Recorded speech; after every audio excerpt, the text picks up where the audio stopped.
We'll open our Bibles to Psalm 147 verse 3. स्तोत्र संहिता 147 आणि त्यातलं तिसरं वचन आपण यावेळेला काढूया. God heals the broken-hearted and binds up their wounds.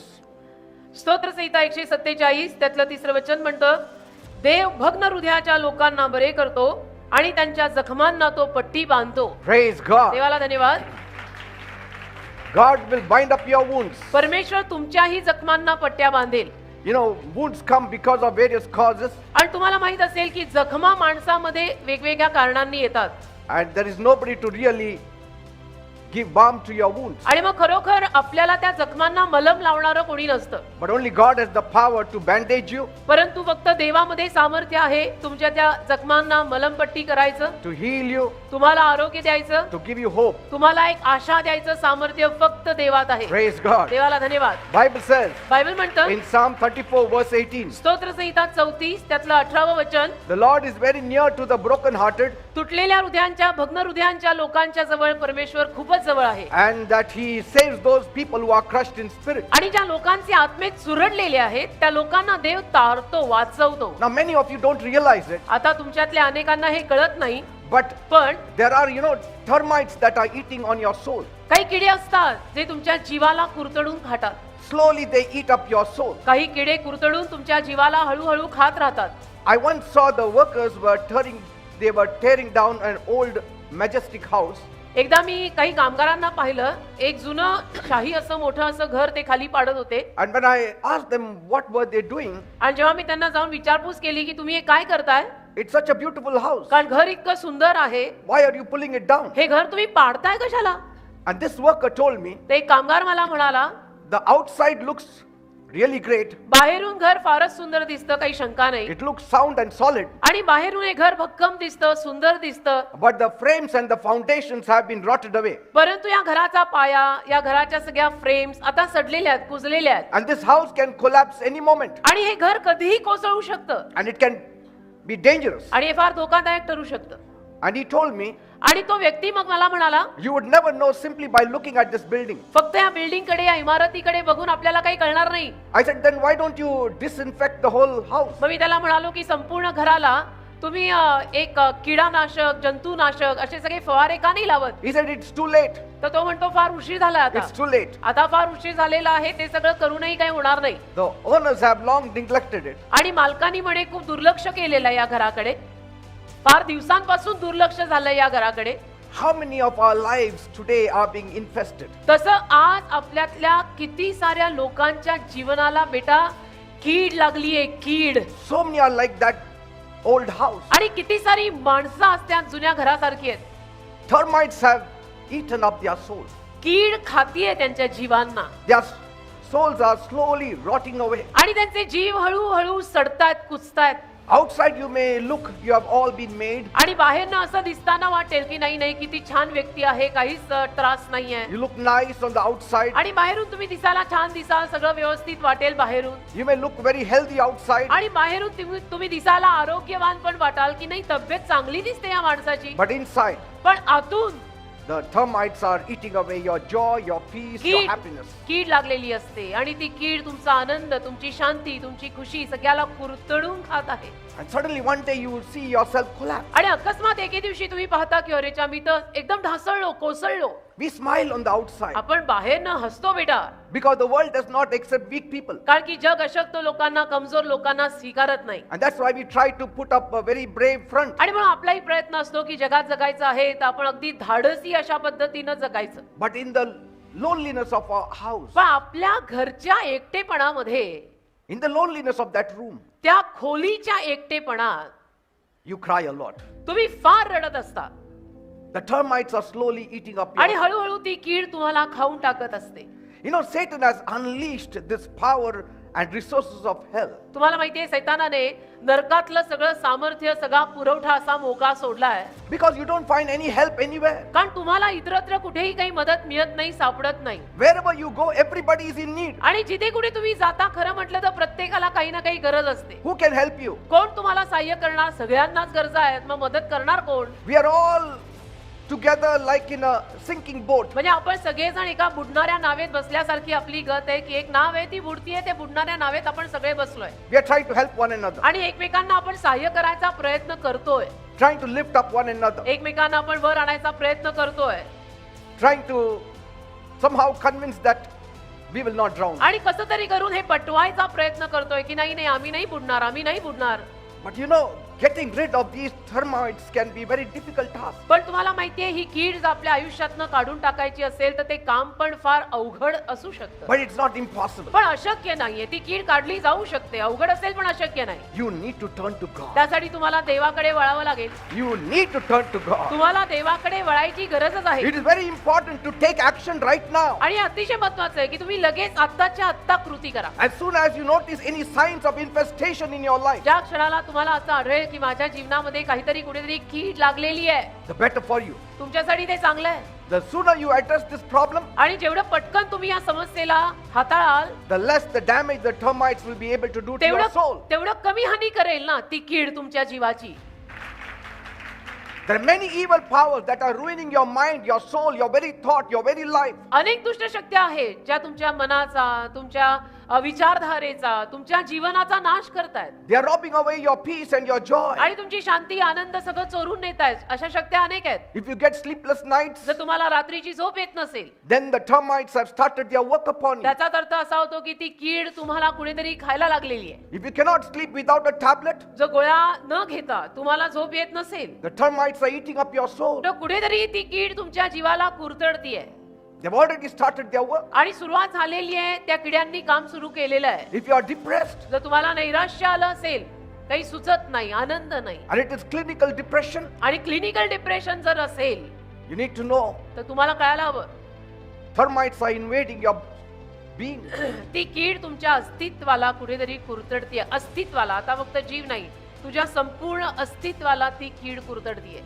If you have lost your joy, जर तुझा आनंद गेलाय, if you are living in fear, जर तुला भीती वाटते if you are confused, आणि तू गोंधळलाय, डोकं जाम, कळत नाही काय करायचं, the termites are eating your soul. याचाच अर्थ असा होतो की काहीतरी कीड तुझ्या जीवाला खातीये. When everything makes you to cry, आणि जेव्हा सगळं काही, सगळ्यामध्ये तुला रडू रडू येतं, रडू रडू येतं, that means termites are slowly eating up. म्हणजे ती कीड तुला हळूहळू हळूहळू कुरतडतीये. You need God. तुला देवाची गरज आहे बेटा. Nothing can satisfy your hunger. Nothing can remove that depression. Nothing can remove that confusion but the living God. बाकी तुझी ती भूक कोणी मिटवू शकत नाही, ते नैराश्य कोणी काढू शकत नाही. फक्त जिवंत देव हे कार्य करू शकतो आपल्या जीवनात. That emotional pain, त्या भाऊक सगळ्या वेदना, यातना, sorrow. ते दुःख is killing people before their time. लोकांना ठार मारतं रे. त्यांच्या वेळे अगोदर लोक मरतात. Maybe somebody has cheated you. कदाचित कोणीतरी तुम्हाला फसवलंच असेल, Somebody has robbed you. कदाचित कोणी तुमचं काही चोरलं असेल, Maybe your own mistake has brought you to where you are today. कदाचित तुमच्या स्वतःच्या काही चुकीमुळे आज तुम्ही ज्या काही अवस्थेत आहात ते असाल. Maybe you are grown up in a dysfunctional home. कदाचित तुम्ही अशा काही घरात, परिवारात वाढलेले असाल की जे घर तुटलेलं होतं, नाती तुटलेली होती. Maybe your spouse has not been faithful to you. कदाचित तुझा नवरा किंवा तुझी बायको तुझ्याशी बेईमान असेल, Or maybe you are a widow or a widower. किंवा कदाचित तू विधवा असशील, कदाचित तुझी पत्नी वारली असेल, Your heart is broken. तुझं हृदय तुटलं असेल. And in that brokenness, आणि या सगळ्या तुटकेपणामध्ये somehow you are trying to hold yourself. कसं तरी करून तू स्वतःला घट्ट उभं करायचा प्रयत्न करतो, आयुष्याचा गाडा रेटतो. But that is not the ultimate solution. पण सरते शेवटचा उपाय बेटा हा नाही ना. The day you get abundant love, ज्या दिवशी तुम्हाला विपुल प्रेम मिळेल, you will stand yourself strong. तुम्ही स्वतःला बळकट उभं कराल. The day you get abundant love. ज्या दिवशी तुम्हाला उदंड आणि विपुल प्रेम मिळेल त्या दिवशी. And I'm telling you, आणि मी सांगतो, you can find this abundant love. तुम्हाला हे विपुल आणि उदंड प्रेम सापडू शकतं. Not in the world, जगात नाही, in the bosom of God. देवाच्या उरात. God said in Jeremiah 31:3, I have loved you with an everlasting love. ते म्हणालेला इर्म्याचा 31वा अध्याय 3रं वचन, मी सनातन प्रीतीने तुझ्यावर प्रीती केलेली The आहे. mountains will go, the hills will depart. डोंगर ढळतील, टेकड्या पडतील, But my love for you will never depart पण from you. माझं तुझ्यावरचं प्रेम कधीही ढळणार नाही असं म्हणतो देव. Praise God. अनंत काळच्या प्रीतीनं मी तुझ्यावर प्रीती केलेली आहे. He is called the God of love. त्याला प्रीतीचा देव असं नाव आहे. He says he has loved you with an everlasting love. आणि तो म्हणतो अनंत काळच्या प्रीतीनं मी तुझ्यावर प्रेम केलंय. Praise God. देवाला धन्यवाद. So you have nothing to worry. मग आता आपल्याला काळजी करण्यासारखं खरं म्हटलं तर काही नाही. Have you seen a broken-hearted person? तुम्ही कधी एखादा असा माणूस पाहिलाय त्याचं हृदय तुटलंय? He may try to carry himself, तो माणूस स्वतःला सावरायचा आवरायचा प्रयत्न करतो, but he is broken in his personality. पण त्याच्या व्यक्तिमत्वात तो तुटलाय. He is not able to function properly त्याला जमत नाहीये स्वतःला सावरायला. because of the wounds. त्याची कृती बरोबर होत नाहीये कारण तो जखमी आहे. He is deeply hurt. त्याला फार वाईट वाटलंय, त्याचं हृदय जखमी आहे. He is not able to move forward. त्याला पुढे जाता येत नाहीये. It can be related to past mistakes, आणि त्याचा संबंध त्याच्या भूतकाळातल्या चुकांशी असू शकतो, or maybe he is deprived of whatever legally belonged to him. किंवा कायदेशीर रीतीनं जे त्याचं होतं ते त्याला मिळालं नाही असंही काही असेल. There are many reasons अशी अनेक कारणं असतात ज्या पायी माणसं अशी होतात. why somebody's heart is broken. एखाद्या माणसाचं हृदय तुटण्यामागची कारणं अनेक असतात. And many times we target God and blame God. आणि अनेक वेळा त्यामध्ये आपण देवाला लक्ष करून, देवाला टार्गेट करून, देवाला आपण दोषी ठरवतो की तुझ्यामुळे झालंय, तू काय करतोयस? Say, why didn't you come to rescue us? का रे तू देवबाप्पा मला मदत करायला, मला सोडवायला आला नाही? You need to know the true God. असं नाही, खरा देवही तुला कळला पाहिजे ना, You need to know Jesus. येशूही तुला कळले पाहिजेत You ना, need to walk with him. आणि त्यांच्या सोबत तुम्ही चाललंही पाहिजे ना. Then he will open up the truth before you. म्हणजे देव तुमच्या समोर सत्य उघड करेल. You have to be related to him. देवाशी तुझा संबंध तर असायला हवा ना. We spend 99% of our lives to only groom ourselves. आपण 99% आपलं जीवन केवळ स्वतःला व्यवस्थित सावरायला आवरायला घालवतो, And 1% if we get time for God. आणि 1% आपल्याला मिळाला आयुष्यामध्ये मिळाला तर तो आपण देवाला देतो. And we ask big things from God. आणि देवाकडे मागताना तर मोठ्या मोठ्या गोष्टी मागतो, But time we give very little. पण आपण देवाला वेळ फार थोडा देतो आणि पाहिजे असतं मोठं. And if God doesn't give, we say, you're not bothered. आणि त्या देवाने दिलं नाही तर लगेच आपल्या जिभा वळवळतात की देवाला काय माझी पडलेलीच नाही, देव मला देतच नाही. How much are you knowing God? तुला देव किती माहितीये रे ते How आधी much सांग. time you give to him? तू देवाला किती वेळ देतो ते आधी बोल.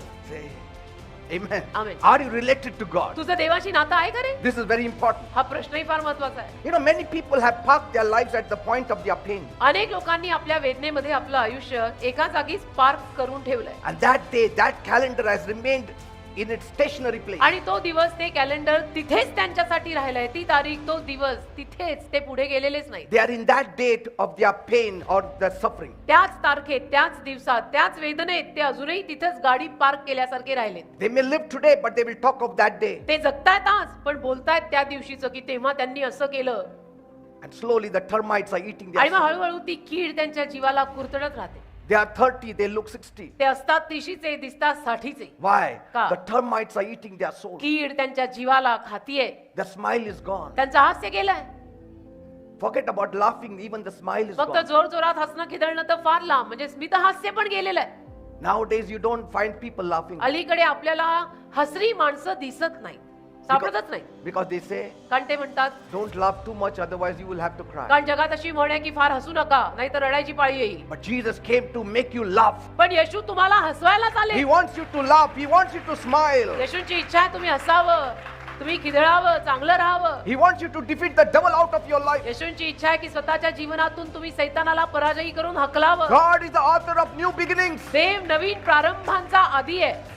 Whether you are wounded because of your own sins or somebody else's sins, तुम्हाला तुमच्या स्वतःच्या पापांमुळे जखम झालेली असो, नाही तर आणि कोणा माणसांच्या पापांमुळे जखम झालेली असो, काही असो, you are the ones who can decide whether to move forward or stay parked in that same Tu place. आपलं स्वतः ठरवणारा स्वतःच आहेस की मला त्याच जागी तेच सगळं रडगाणं गात गाडी पार्क केल्यासारखं राहायचंय का मला पुढे जायचंय. Do you want to move forward in life? पुढे जायचंय आयुष्यात, Forget the past. मग भूतकाळ विसरायचा, ते झालं. See what God has for you in the future. आणि देवाने तुझ्यासाठी भविष्यात काय ठेवलंय ते पाहायचं. In the past, many things must have happened. भूतकाळामध्ये बरंच काही झालं असेल हो, But now, आता there is a future before you. एक भविष्य तुझ्या समोर आहे ना. And what you do with your present will decide your future. आणि तुझ्या वर्तमान काळाचं तू जे काही करणार आहेस त्यावर तुझं भविष्य ठरणार आहे. आजच्या दिवसाचं काय करणार आहेस त्यावर उद्याचा दिवस ठरेल. Get your car, get your scooter out of that parking place. तसं तुझी ती कार, तुझा तो आयुष्याचा गाडा त्या पार्किंग मधनं बाहेर काढ. Come out of that parking place त्या पार्किंग मधून बाहेर निघ पहिला and see life.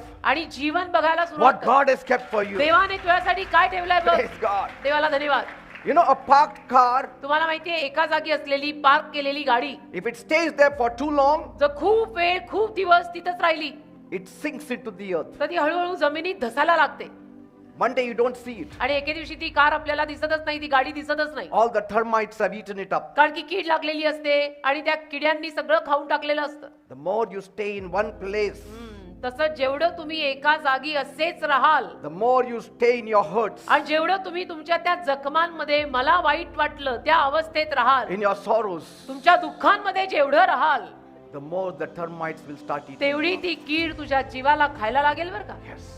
You need to come out of that mentality. तुम्ही त्या मानसिक वृत्तीतनं बाहेर पडायची गरज आहे.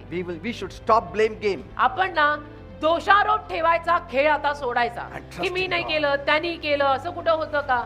तो खेळ आता सोडायचा, देवावरती विश्वास ठेवायचा, पुढे जायचं And then go on with God. आणि देवासोबत आपला प्रवास सुरू ठेवायचा. He will not only take care of you today, देव फक्त आज तुला सांभाळेल एवढं नाही, but tomorrow. देव आज सांभाळेल, उद्या सांभाळेल, Even after your death, He will take you to heaven. अगदी तुझ्या मृत्यू पश्चात पण देव तुला स्वर्गात नेईल. Yes. बस झालं. बस, Jesus खूप said, I came from heaven. झालं. येशू म्हणाले ना, मी स्वर्गातून आलोय. No man has seen God. एकाही माणसाने देवाला पाहिलेलं नाही, But he who came from above, पण जो वरून आलाय He has declared Him. त्याने घोषित केलंय त्या देवाला, Praise पण तो God. देवाला बघून आलाय. That's why he who has Jesus म्हणून ज्याच्याकडे येशू आहे has life, त्याच्याकडे जीवन आहे, abundant life, विपुल, उदंड, भरपूर जीवन, joyful life. आनंदी जीवन. Praise God.